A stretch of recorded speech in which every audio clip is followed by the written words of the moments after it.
2 सालों में डेवलपमेंट के नाम पर कुछ नहीं हुआ। किसानों के लिए ये हुकूमत दुश्मन बनी रही। पूरे 2 सालों में ये हुकूमत जो है पूरी तरह करप्शन में। ये कोई पब्लिक का या कोई मैंडेट का गवर्नमेंट नहीं था ये। अगर आप मेरे से कोई मार्क दियो बोलकर बोले तो मैं ये गवर्नमेंट को 10 में सिर्फ 0 मार्क देने वाला।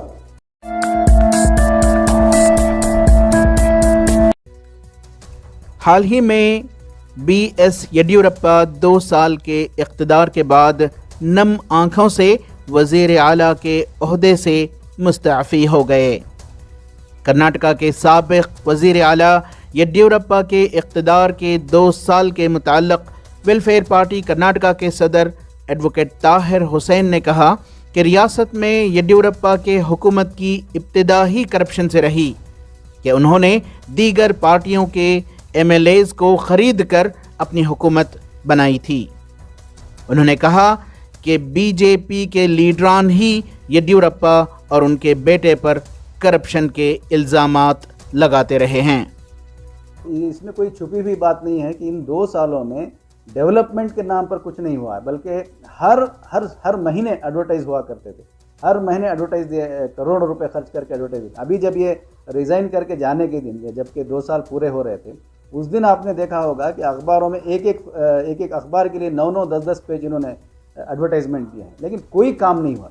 कोरोना को हैंडल करने के सिलसिले में हमने देखा कि शुरू से लेकर आखिर तक ये फ्लॉप रहे। और इसी तरह फ्लड्स को लेकर के पिछले 2 सालों से मुसलसल जो है फ्लड आ रहे हैं। और अभी तक 2 साल पहले जिनके घर गिरे थे, जिनकी ज़मीनें, जिनकी फसलें बर्बाद हुई थी, उनको आज तक जो है पूरा कंपनसेशन नहीं मिल पाया है।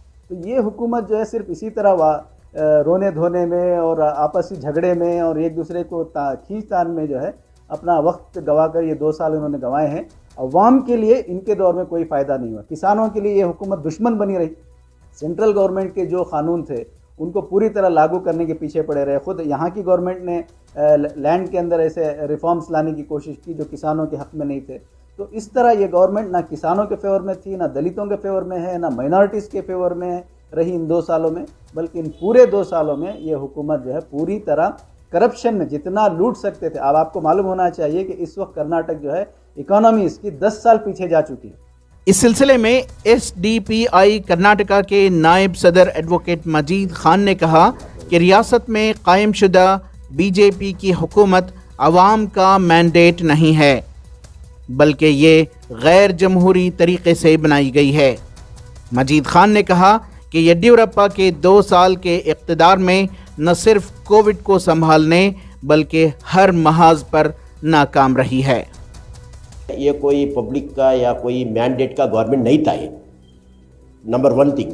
नंबर 2, ये सिर्फ गवर्नमेंट बनने के बाद जो कर्नाटक में जो कोविड अटैक हुआ था, वो कोविड में गवर्नमेंट कैसा एडमिनिस्ट्रेशन किया, कैसा सिला किया, सब लोगों को मालूम है।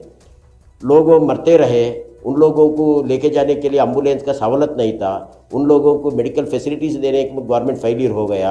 आपको मालूम है चामराजनगर का इशू, जो ऑक्सीजन ट्रेजेडी में करीबन 31 लोग तक का मर गए और उन लोगों का आज तक भी पूरे का बराबर से कॉम्पनसेशन भी नहीं मिला। वो लोग आज सरकार को बोल रहे हैं कि हम पूरा खुदकुशी करने वाले हैं, क्योंकि वो घर में उनका रोज़ा रोटी कमा के लाने वाला वो घर से चले गया है। इसी तरह हर जिला में, हर तालुक में यही हालत है। लेकिन आज क्या हो रहा है, सब जाके आज कोई होटल कैपिटल में बैठ चुके हैं, कोई जाके उनका घर में बैठ चुके हैं। तो लोगों का बारे में बात करने वाला क्या है? ये गवर्नमेंट का बारे में 2 साल के एडमिनिस्ट्रेशन का बारे में कुछ भी बोलने का नहीं है। अगर आप मेरे से कोई मार्क दियो बोलकर बोले तो मैं ये गवर्नमेंट को 10 में सिर्फ 0 मार्क देने वाला। ETV भारत के लिए बेंगलोर से रफ़ीक जब्बार की रिपोर्ट।